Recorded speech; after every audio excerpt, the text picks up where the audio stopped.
22 years of illusion, shattered in an instant. I had believed I knew everything. 22 years of marriage, unbreakable, built on love and trust. We had it all: a home in the suburbs of Portland, a thriving business, a life that seemed perfect, a wife I adored, a daughter who was the very center of my world. The American dream, wouldn't you agree? That's how it looked from the outside, until the truth broke me. I met Irene in our final year at the University of Oregon. She was a journalism student, brilliant and quick-witted, her laughter bright enough to fill any room. I still remember that first time. There she was, in a coffee shop, hammering away at her laptop, lost to everything around her. It took me 3 visits and a spilled coffee to catch her eye. She looked up, annoyed at first, then smiled. In that moment, I knew I was done for. We were young, maybe too young, but we were certain. Just 8 months later, in the swirling chaos of a summer festival by the waterfront, I dropped to one knee. The ring cost me 3 months of part-time wages, but the look on her face made it worth every cent. "Are you sure?" she asked, tears streaking her cheeks. I said, "We have a whole lifetime ahead. That's why I'm sure. I want it all with you." Then came the betrayal that cracked my world. A year later, Cassandra was born. We hadn't planned on children so soon. But when Irene told me she was pregnant, it felt right. I can still see that first moment. Our daughter, so small and perfect, with Irene's eyes and my stubborn chin. I promised her everything, the world itself. The early years were chaos and beauty. I was building my landscaping business, working 16-hour days. Irene was finishing school and caring for Cassandra. We lived in a tiny apartment, the walls paper thin, arguments of the neighbors a constant backdrop. We were always broke, living on instant noodles, scraping by until the next payday. But we were happy. Fighting together binds souls in ways nothing else can. Every small win was a triumph. A new client, Irene's first published article, Cassandra's first steps across the living room floor. We're building something real.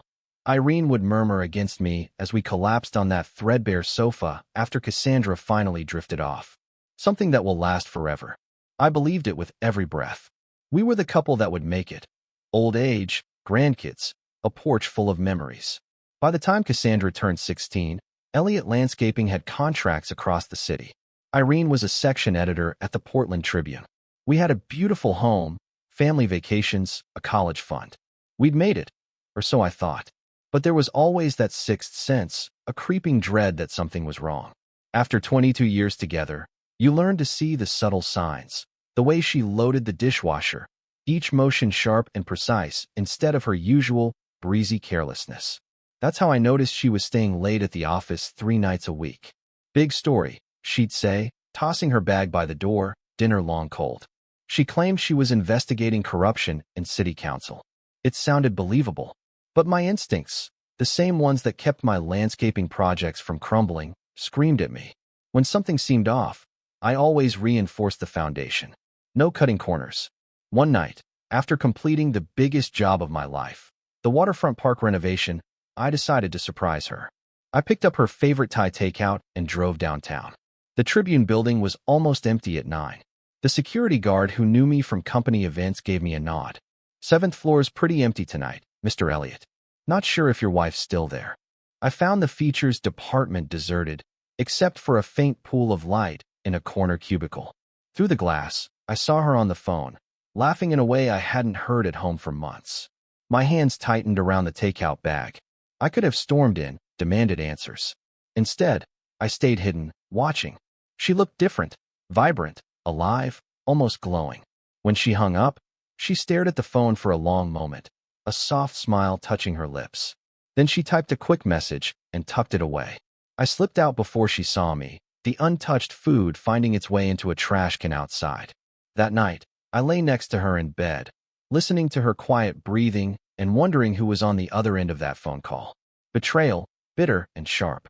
The next morning, I did something I never thought I would. While she was in the shower, I checked her phone. No calls, no messages, at least, nothing obvious. Either I was losing my mind, or she had become impossibly careful. 2 days later, the truth landed in my lap. Cassandra had borrowed my truck to move into her college apartment. When she returned, she handed me the keys along with a crumpled credit card receipt she'd found in the console. "Dad, Why were you at the Riverview Hotel last Friday? I thought you were at that landscaping expo in Seattle. I hadn't been at either place, but I knew exactly who had been using my corporate credit card. I'm not a man who acts without proof.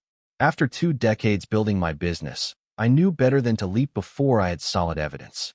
So I called Mike, an old friend who owed me a favor after I'd landscaped his entire yard at cost. You sure, Neil? He asked, as we sat in his truck across from the Tribune building. Once you know, you can't unsee it. I need the truth, I said, jaw clenched and voice low. The receipt didn't lie. A hotel charge for a night I wasn't even in town. Either someone stole my card, or Irene had been meeting someone in secret. Mike spent the next week tracking her every move. One morning, he called during a meeting. You need to see this, he said. He's back at the Riverview. I left my foreman to finish the presentation, heart pounding, as I sped downtown. 20 minutes later, I pulled into the hotel lot, and Mike pointed to a silver Audi tucked in the corner. That's not her car, I said. No, she took a cab. But the Audi? It belongs to him. Mike handed me a long-lens camera. I peered through it, saw a tall, gray-haired man checking his watch before slipping inside the hotel. Something about him was familiar, like a name on the edge of memory. Damon Reeves, Mike said, editor at the Seattle Sentinel. They worked together years ago. The name hit me like a punch. Damon, the one she used to mention in passing, the one who'd left for Seattle just before I met her, the one I'd always felt a flicker of jealousy about, though she said he was just ancient history. I've seen enough, I said, handing back the camera, icy calm, though my insides were burning. That night, I didn't confront her. Instead, I booked a session with Dr. Winters, the family therapist we'd seen for years. I told Irene it was about the stress of growing the business. She didn't hesitate to agree. Probably relieved I wasn't asking about her late nights. Dr. Winters asked about our marriage. Honestly, I said, staring straight at Irene, it feels like something's changed. Something between us. She squirmed, eyes darting away. We're just busy, she said. It's a phase. Is there something else, Irene? Dr. Winters asked, gentle but firm. Something Neil should know? Her phone buzzed, a tiny vibration on the table. I saw her flinch, and in that moment, she broke. I've been in touch with someone, she whispered, eyes fixed on her lap. An old friend, Damon Reeves. I didn't raise my voice. Damon Reeves isn't just an old friend. Her head snapped up, panic in her eyes. How did you? Does it matter? I said. What matters is that you've been lying. You used my credit card to pay for your hotels. Dr. Winters tried to interject, but Irene stood abruptly, her voice shaking but gaining strength. I'm sorry you found out this way, but maybe it's for the best. Damon and we've reconnected. I've realized something. I've been lying to myself for years. He was always the one for me. I sat there, silent, as 22 years of marriage crumbled around me. Irene told me I had never been her first choice, just a consolation prize. Every memory, every anniversary, every Sunday breakfast felt hollow, like sand slipping through my fingers. The drive home from Dr. Winters' office was silent, thick with the weight of 2 decades. At home, she didn't hesitate. She started packing immediately. I stood in the doorway, watching her shove sweaters into a suitcase. That's it, I asked. 22 years, and you just walk away? She froze, a folded sweater clutched to her chest. I didn't plan for this, she said. Damon contacted me about a job. It started as work, but it turned into something else. I'm done, I said quietly. Inside, I was a storm, but on the outside, I was the same calm, practical man I'd always been. I think I loved him all this time, she whispered, almost to herself. When he left, I tried to move on with you. I built a good life, but seeing him again. Stop. I cut in, cold and final. I won't be your second choice. I left her there, in the half-packed bedroom, and wandered into Cassandra's old room, still filled with her debate trophies and childhood photos. My daughter. Would she understand? As if summoned by my thoughts, the front door opened. Mom? Dad? Cassandra called, stepping inside, confusion on her face. Why are both your cars here in the middle of the day? Irene emerged, red-eyed but with her chin lifted. Cass, darling, she said, her voice calm. We need to talk. I watched as Irene told our daughter everything. How she and Damon had reconnected, how she believed they were meant to be. Cassandra's face shifted, confusion, comprehension. But not the anger I expected. "So you'll finally be happy, Mom?" she said softly, taking Irene's hands in her own. "I think so, darling," Irene whispered, tears streaming down her cheeks. Cassandra turned to me, her eyes mirrors of her mother's, filled with pity and something sharper, accusation. "Dad, you were always so focused on the business, on providing. Maybe you didn't see Mom was unhappy." The betrayal in her words struck like a hammer blow. My own daughter, the one I'd have given the world to, was taking her side without a second thought. "You don't know everything, Cass," I said quietly. "I know Mom deserves happiness," she replied, voice unwavering. "If she found it with Damon after all these years, isn't that what matters?" In that moment, watching them united against me, something inside me hardened. The foundation I'd built my entire life on, family, loyalty, trust, didn't just crack. It crumbled to dust. "You cheated on me," I said, my voice cutting through the room like steel. 22 years of marriage, and you betrayed it all. And now our daughter cheers you on. I grabbed my keys and wallet. "You two have it all figured out. I'm done." It wasn't bitterness, just a vow to be reborn. I spent 3 nights at the Timber Lodge Motel, surrounded by truckers and traveling salesmen. The outdated wood paneling and humming vending machines matched my mood. Worn, stripped down, no illusions. On the 4th morning, I went back home while Irene was at work. I needed documents, clothes, and a moment to think. What I found in the safe cut deeper than any argument. I was gathering financial records from the home office when I discovered a sealed envelope marked Damon, personal. Inside, a stack of letters, some yellowed with age, all from Damon Reeves to my wife. They'd never really lost touch. Some letters were tear-stained, others had scribbled notes in the margins.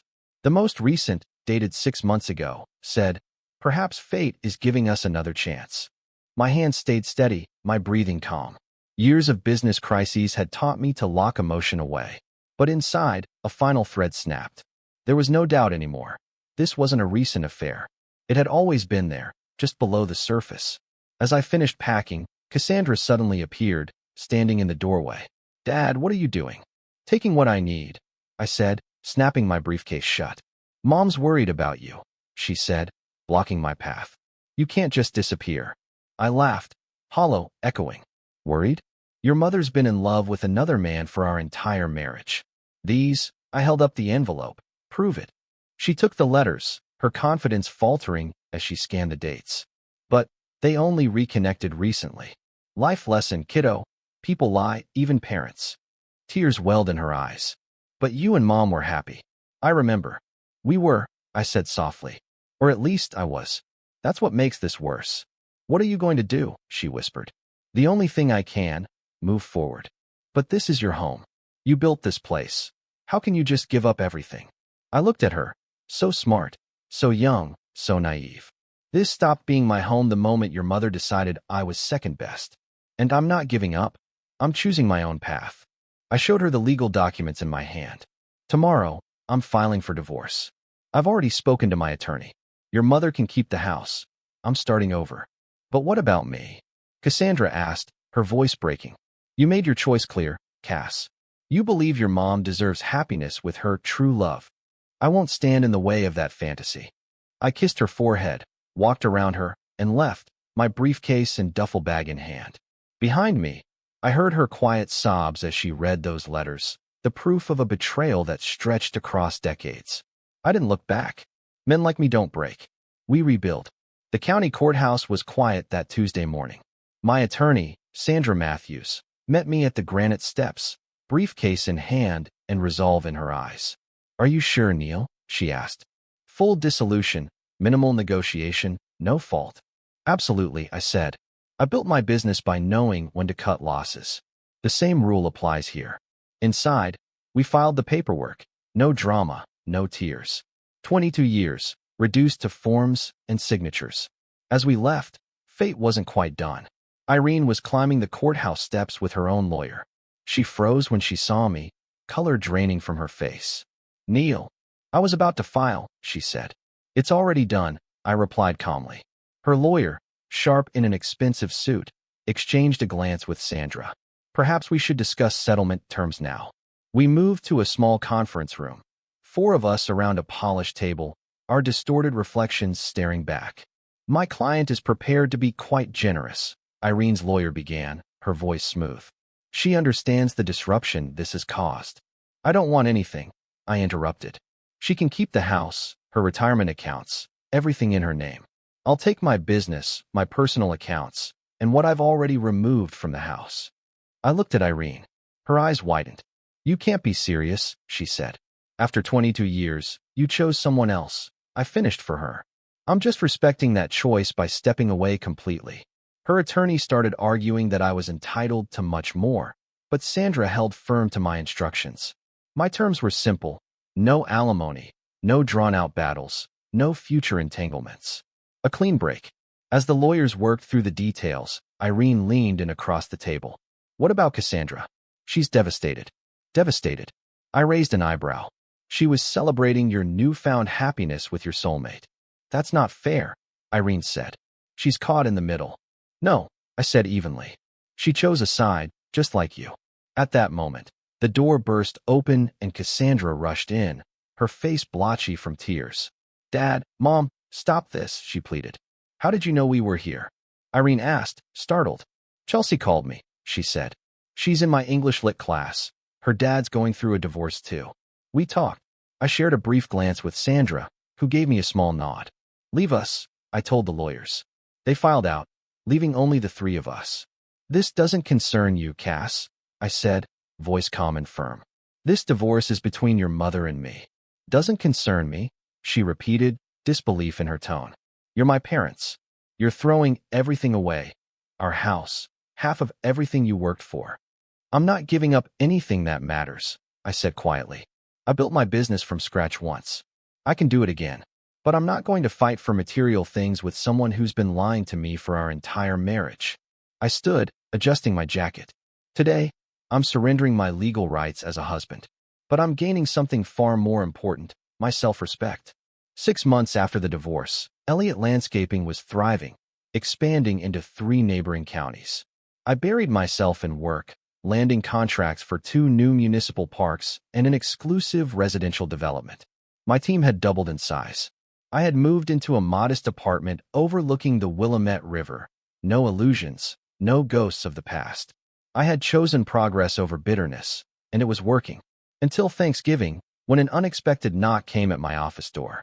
Your secretary said I could wait, Cassandra said, standing up from the leather sofa.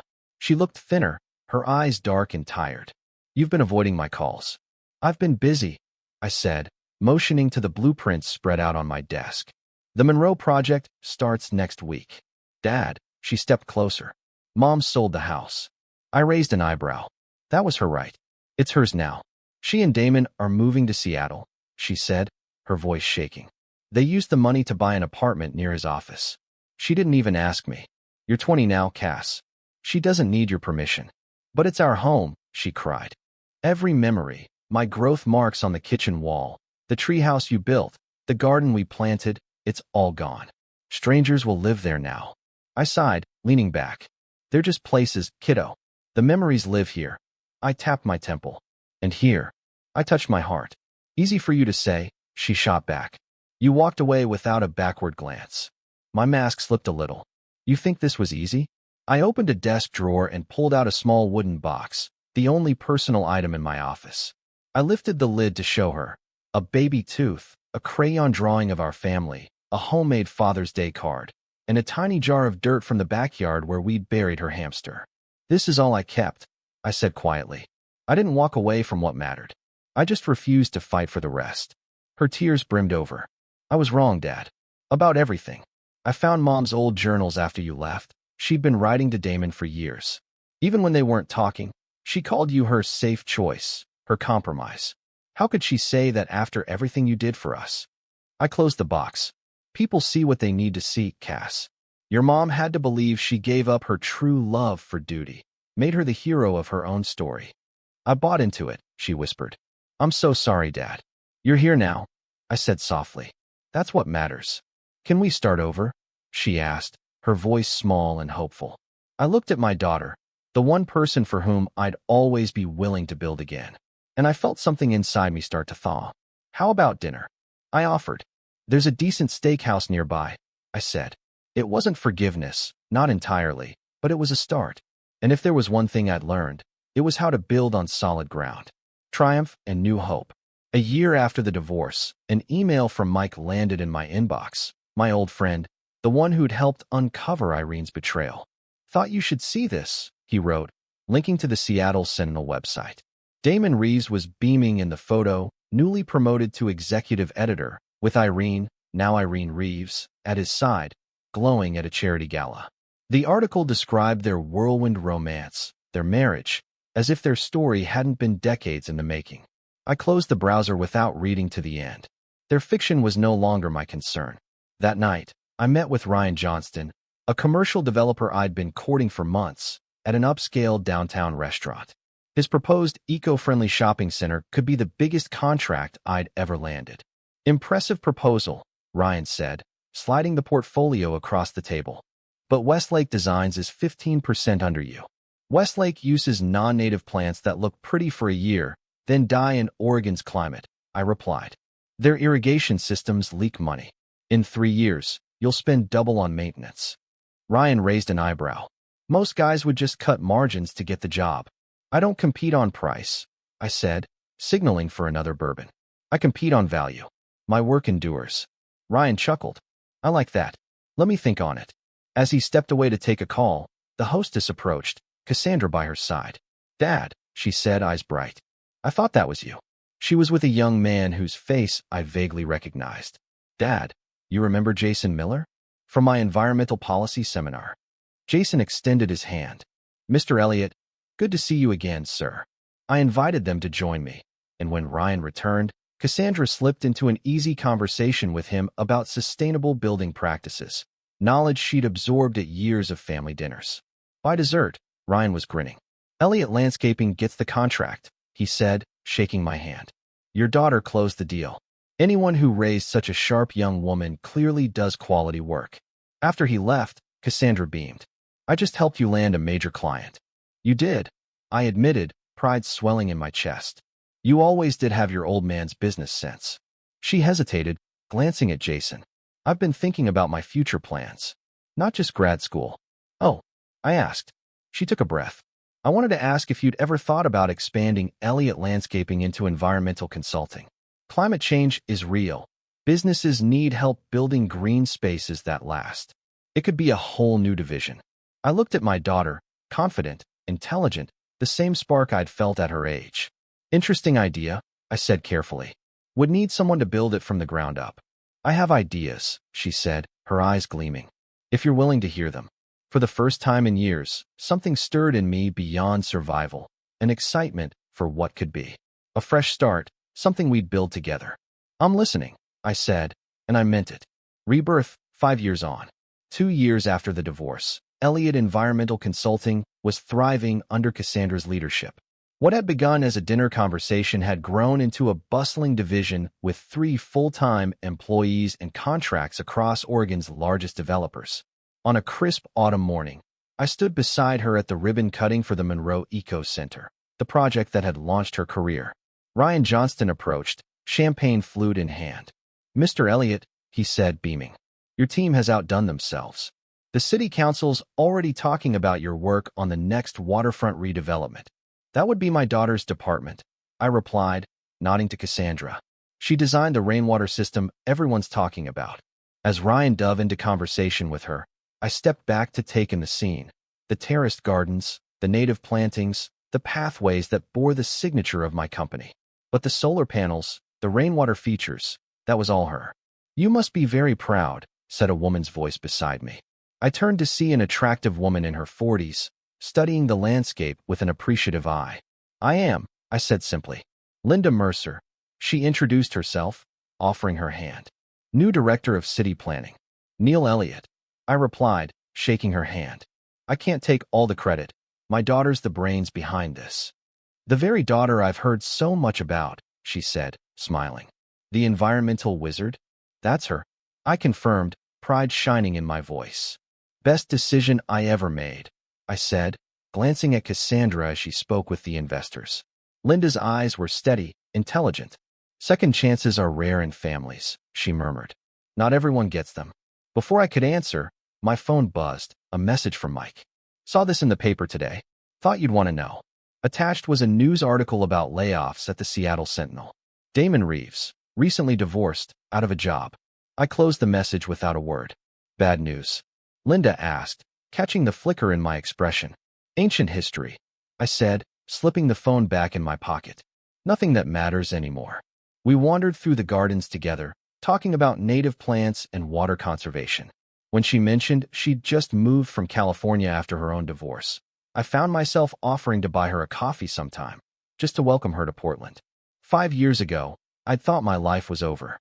2 years ago, I'd believed I'd never trust again. But here, in this place I'd built on new beginnings, I remembered something I'd nearly forgotten.